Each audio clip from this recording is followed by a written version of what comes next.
Mm. Durante casi 70 años, una idea muy poderosa recorrió al mundo, que la Unión Soviética era el futuro. Sí, no solo un país, sino algo más. Un experimento. Un experimento monumental, exacto, para crear una sociedad sin clases, un nuevo ser humano basado en los principios marxistas-leninistas. Un Estado que, a ver, de 1922 a 1991 pasó de ser un imperio agrario casi medieval, A una de las dos superpotencias que se repartían el planeta. justo. Y ahí está la gran paradoja que tenemos que intentar desentrañar hoy. ¿Cuál dirías que es?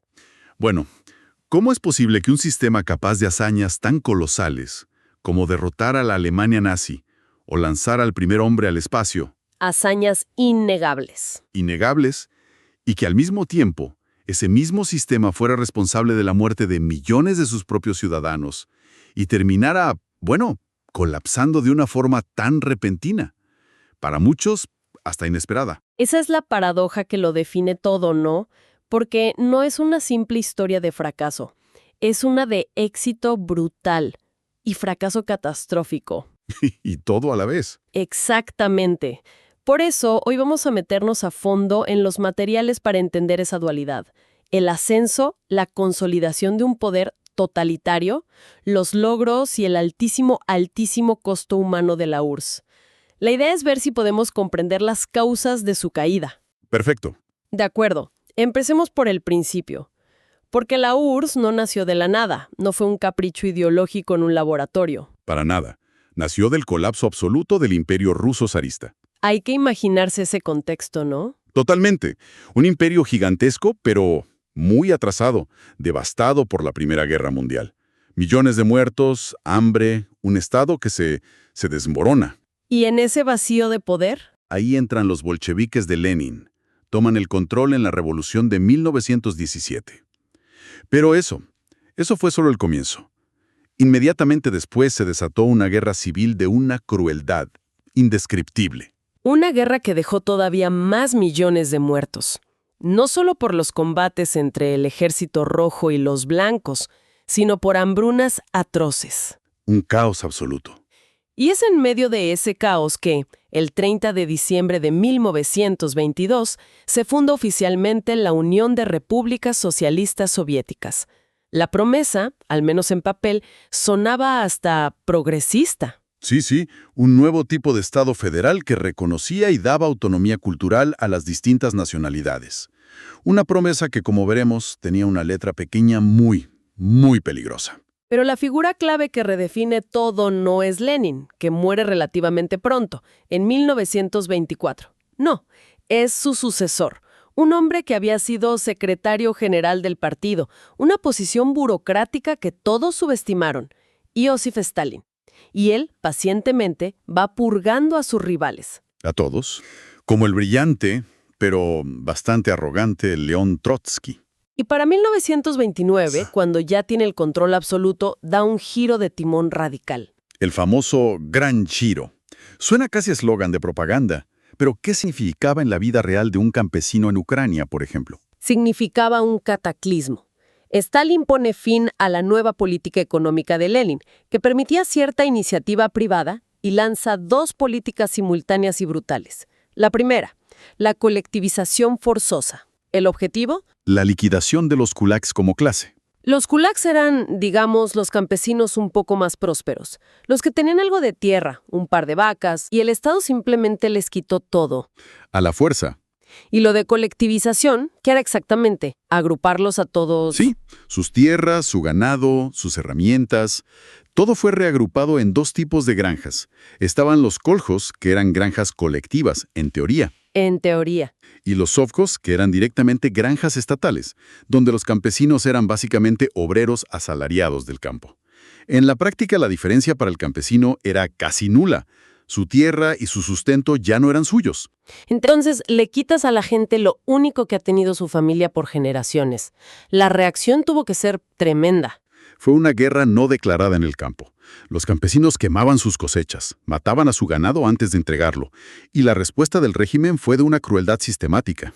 ¿Cómo? Brigadas del partido iban aldea por aldea confiscando hasta el último grano de trigo. El resultado fue una hambruna provocada artificialmente, sobre todo en Ucrania, lo que se conoce como el Holodomor. Las cifras de eso son. Las estimaciones más conservadoras hablan de 3.9 millones de muertos. Solo allí. Morían de hambre mientras el Estado exportaba grano para financiar su otro gran proyecto. La industrialización acelerada. Exactamente. Mientras el campo se desangraba, Stalin lanzaba los planes quinquenales, una obsesión por la industria pesada. Acero, carbón, tractores, armamento. Y los números, si los ves en un papel, son impresionantes. En una década, la URSS pasó de ser una nación de arados de madera a una potencia industrial. Pero ese milagro se pagó con el nivel de vida de la gente. Durante el primer plan quinquenal, el poder adquisitivo de un obrero cayó un 40%. Era literalmente construir un futuro monumental a costa de matar de hambre el presente. Una vez que controlas la comida y el trabajo de todos, ¿qué sigue? Supongo que el siguiente paso es controlar lo que piensan. ¿Cómo se construye esa imagen de Stalin como un dios infalible? Se construye con una maquinaria de propaganda implacable y con un terror que lo impregna todo. Se crea el culto a la personalidad. Stalin es el padre de los pueblos, el guía genial, el mejor amigo de los niños. Esa misma. Su retrato está en cada oficina, en cada escuela, estatuas suyas aparecen en cada ciudad. La historia se reescribe para ponerlo en el centro de la revolución, al lado de Lenin. Pero la propaganda por sí sola no basta, ¿no? Para mantener un control tan absoluto, necesitas un brazo ejecutor. Y esa era la policía secreta, la NKVD, la sucesora de la checa de Lenin, pero elevada a una escala industrial. Eran los responsables de la vigilancia masiva, de las detenciones nocturnas, de los interrogatorios con tortura y, sobre todo, de administrar ese archipiélago de campos de trabajo, el Gulag. Entonces, tienes control total de la economía, un culto a la personalidad, pero ¿cómo te aseguras de que nadie, ni siquiera tus viejos camaradas, se atrevan a cuestionarte? Ese es el siguiente paso lógico del terror, la Gran Purga, entre 1936 y 1939. Y aquí pasa algo increíble. Macabramente increíble. Ya no se trata de purgar a los enemigos de clase. Stalin se vuelve contra su propio partido. Elimina a la vieja guardia bolchevique, a los que hicieron la revolución con él. A ellos primero. Luego purga al 80% de los altos mandos del Ejército Rojo. Ejecuta a intelectuales, artistas, ingenieros, a minorías nacionales enteras. Nadie, absolutamente nadie, estaba a salvo. Es que las cifras son algo que simplemente no te cabe en la cabeza. Los documentos de los archivos soviéticos hablan de casi 700,000 personas ejecutadas solo entre 1937 y 1938. Es una escala de matanza industrial. Y lo más terrible es que no era un caos de violencia descontrolada, no. Era terror industrializado, planificado desde un escritorio en Moscú. El centro enviaba cuotas a las regiones. ¿Cuotas? ¿Cómo cuotas? ¿Telegramas? Telegramas que decían literalmente, su objetivo para el próximo mes es fusilar a 1,500 personas, categoría 1, y deportar a 9,000, categoría 2. Era una burocracia de la muerte. Y la cara pública de esto fueron los juicios de Moscú. Claro, imagínate la escena. Viejos revolucionarios, héroes de la guerra civil, confesando en público crímenes absurdos como ser espías de Japón desde 1920. Era un teatro del terror diseñado para que todo el país viera que nadie, por importante que fuera, estaba a salvo. Hay una imagen que lo resume todo, ese poder de borrar gente de la vida y de la historia. La famosa foto de Stalin paseando junto a Nikolai Yezhov. El jefe de la NKVD. El arquitecto de la Gran Purga. El mismo, exacto.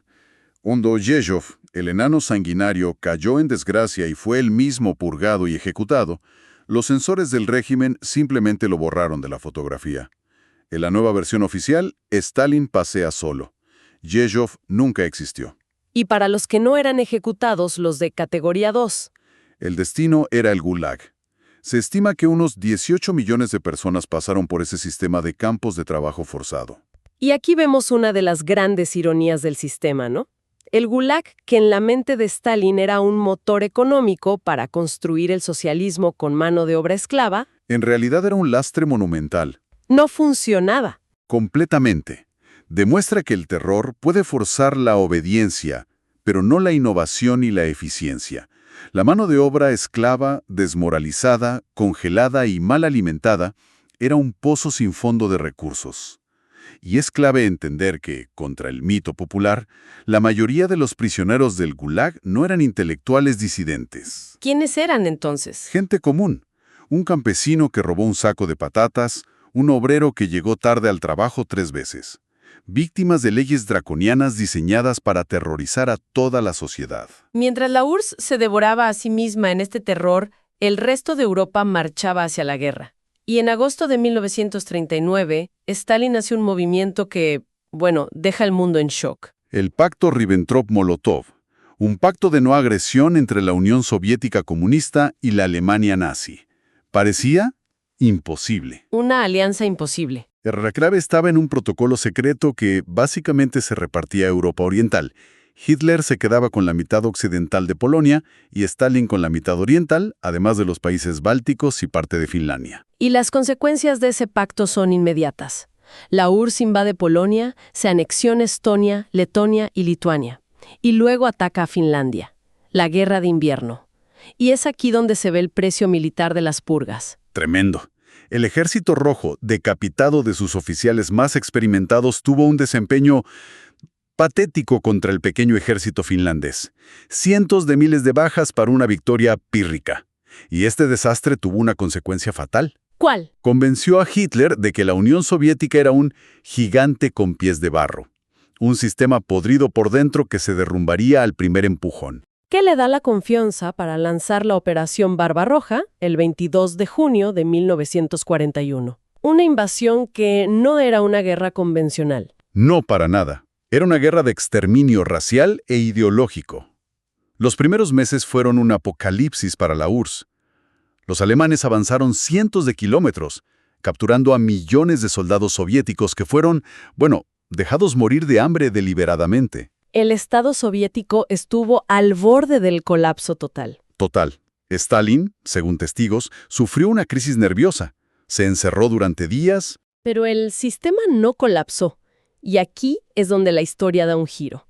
El mismo sistema que era tan brutalmente ineficiente en tiempos de paz, demostró una resiliencia casi sobrehumana en tiempos de guerra total. Es la otra cara de la moneda del poder absoluto, ¿no? Se logró algo que ninguna democracia occidental podría haber hecho. Desmontar más de 1.500 fábricas enteras y trasladarlas en tren con todo y sus obreros a los Urales y Siberia, fuera del alcance de los bombardeos. Exacto. Y en meses, esas fábricas estaban produciendo masivamente armamento de altísima calidad, como el legendario tanque T-34. Probablemente el mejor tanque de la guerra. Sin duda. Y a eso súmale que la brutalidad de la ocupación nazi encendió un patriotismo feroz, la Gran Guerra Patriótica, que unió al pueblo con el régimen contra un enemigo existencial. Aunque el terror estalinista no desapareció ni en medio de la guerra, ¿cierto? No, para nada. Seguían las unidades de la NKVD en la retaguardia con la orden de ametrallar a cualquier soldado que retrocediera. La famosa Orden 227. Ni un paso atrás. Esa misma. Y los millones de prisioneros de guerra que lograron sobrevivir a los campos nazis, al ser liberados y regresar a la URSS, eran considerados traidores y enviados al Gulag. A pesar de todo eso, el Ejército Rojo detuvo a los alemanes en Stalingrado y luego los aplastó en Kursk. Esos fueron los puntos de inflexión. Con un coste humano inimaginable. El precio de esa victoria es algo que apenas podemos concebir. Entre 26 y 27 millones de muertos soviéticos, 2/3 de ellos civiles. La Unión Soviética no solo resistió a la Alemania nazi, la destruyó. Pagó el precio más alto de la victoria aliada. Y por ese sacrificio, emergió de la guerra como una superpotencia militar indiscutible. Su nuevo estatus quedó sellado en la Conferencia de Yalta en 1945. Y el mundo ahora tenía 2 polos, Washington y Moscú. Y con esa victoria, la URSS impuso su sistema en toda Europa del Este, creando el bloque del Este. La Guerra Fría había comenzado. Una confrontación que se libró en muchos frentes. El militar, con la carrera armamentista nuclear, claro, después de que la URSS detonara su propia bomba atómica en 1949, pero también en un frente de prestigio, la carrera espacial. Y en ese campo, al principio, la URSS fue la clara vencedora. Fue un shock para Occidente. Total. En 1957 lanzan el Sputnik 1, el primer satélite artificial. Una pequeña esfera metálica cuyo bip bip aterrorizó a Estados Unidos. Y en 1961, Yuri Gagarin. el primer ser humano en el espacio. Fue un golpe propagandístico y tecnológico gigantesco. Parecía la prueba de que el sistema soviético era efectivamente el futuro. Pero, mientras se conquistaba el cosmos, en la Tierra el sistema empezaba a mostrar un desgaste muy profundo. Después de la muerte de Stalin en 1953, llega Khrushchev, denuncia sus crímenes, la desestalinización. Sí, pero tras su caída llega un largo periodo de inmovilidad. La era de Leonid Brezhnev, desde mediados de los 60 hasta su muerte en 1982. Se conoce como la era del estancamiento o Zaistoy. Por fuera, la URSS parecía invencible. Claro, alcanzó la paridad nuclear con Estados Unidos. Su influencia global era máxima. Pero por dentro, la economía planificada, que había sido eficaz para construir industria pesada, era un desastre para producir bienes de consumo. Y esto del estancamiento no era un concepto abstracto. Significaba que la vida diaria era una búsqueda constante. Exacto. Significaba filas de horas para conseguir un par de zapatos, carne, a veces hasta pan. Fomentó una cultura de lo consigo por fuera, una gigantesca segunda economía o mercado negro. Que era la admisión de que el sistema oficial no funcionaba. En el fondo sí.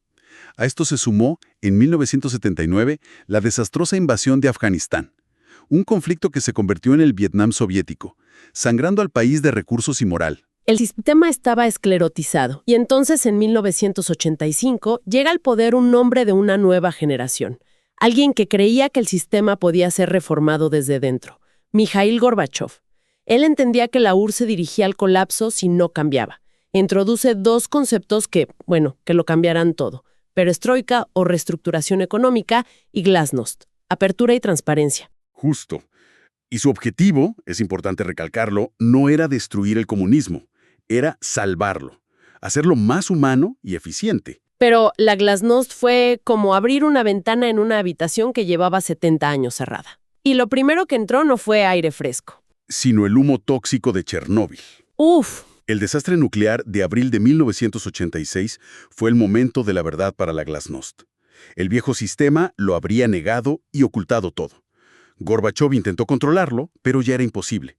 La catástrofe expuso ante su propia gente y ante el mundo la incompetencia, el secretismo y la mentira que estaban en el ADN del sistema. Fue como si se rompiera un dique, ¿no?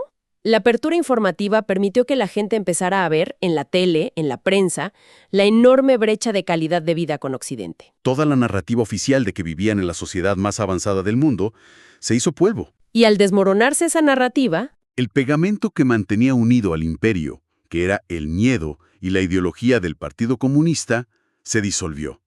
En las repúblicas no rusas, los países bálticos, Ucrania, Georgia, los movimientos nacionalistas, reprimidos durante décadas, resurgieron con una fuerza imparable. el golpe de gracia llegó en agosto de 1991. Un grupo de comunistas de la línea dura, viendo que Gorbachev había perdido el control, intentó un golpe de Estado, pero fracasaron estrepitosamente, en gran parte por la resistencia popular en Moscú, liderada por una nueva figura, el presidente de Rusia, Boris Yeltsin. Y el golpe, irónicamente, aceleró lo que quería evitar. Totalmente. A partir de ahí, el final fue vertiginoso. El 8 de diciembre de 1991, los líderes de Rusia, Ucrania y Bielorrusia se reunieron en secreto y firmaron el Tratado de Belavesha. Su primera cláusula era lapidaria. La Unión de Repúblicas Socialistas Soviéticas deja de existir. Así, sin más. Y el 25 de diciembre de 1991, Mikhail Gorbachev renunció a cargo que ya no tenía país que gobernar. Esa noche, la bandera roja con la hoz y el martillo fue arriada al Kremlin por última vez. El experimento había terminado. Analizando todo esto, queda claro que la Unión Soviética fue uno de los proyectos de ingeniería social más ambiciosos y violentos de la historia. Tuvo logros que son innegables. Alfabetizó a una población gigantesca, creó una potencia industrial, fue decisiva para derrotar al fascismo y puso al primer hombre en el espacio. Pero el mismo poder absoluto que permitió vencer a Hitler fue el que en tiempos de paz empezó a destruir a la sociedad desde dentro. La URSS no fracasó por ser débil, fracasó por concentrar demasiado poder durante demasiado tiempo. Un sistema diseñado para controlarlo todo. Terminó siendo incapaz de adaptarse a nada. Y eso nos deja con una reflexión final. El sistema se construyó sobre la premisa de que una ideología y un poder estatal absolutos podían remodelar la propia naturaleza humana, eliminar la iniciativa individual, la libertad, la propiedad. Fue su colapso, entonces, la prueba definitiva de que existen límites en la condición humana que ningún sistema, por poderoso que sea, puede cruzar sin terminar por autodestruirse.